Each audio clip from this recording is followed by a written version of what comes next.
Les Gaulois sont des Celtes venus de l'Europe de l'Est. Au IVe siècle avant Jésus-Christ, ils partent entre autres vers la France et vont créer une énorme civilisation. Les Gaulois sont très organisés. Il y a les guerriers et les nobles qui se battent pendant que les femmes s'occupent des maisons au village. Les druides s'occupaient de la religion et les hommes chassaient. Les Gaulois étaient de très bons commerçants, de très bons forgerons et ils ont inventé toutes sortes d'objets. À cette époque, il y avait déjà de la monnaie, du bronze, de l'or et plein d'autres choses. Les Gaulois sont formés à la guerre dès leur enfance. Ils ont des chevaux pour pouvoir combattre avec des chars.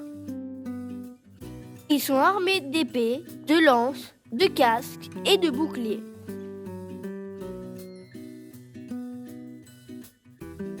Les druides ont un rôle très important dans la société gauloise. Ce sont des prêtres, juges, écrivains et médecins. On ne part jamais à la guerre sans leur accord. Pendant les fêtes gauloises, dans les villages, les bardes jouaient de la musique. Les bardes savaient jouer de la flûte, du biniou, de la harpe et du tambourin. Vercingétorix était un chef gaulois. Il a réuni 4 tribus autour de lui. Il rêvait de chasser les Romains qui voulaient s'emparer de la Gaule entière.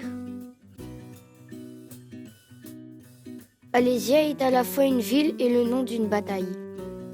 Vercingétorix envoya une armée contre les Romains, dont le chef était Jules César. En 52, Vercingétorix perdit la bataille d'Alésia. La Gaule est envahie par les Romains. Les Gaulois adoptent le mode de vie de leurs envahisseurs. On les appelle alors des Gallo-Romains. Les petites villes gauloises sont alors transformées en nouvelles villes sur le modèle des villes romaines.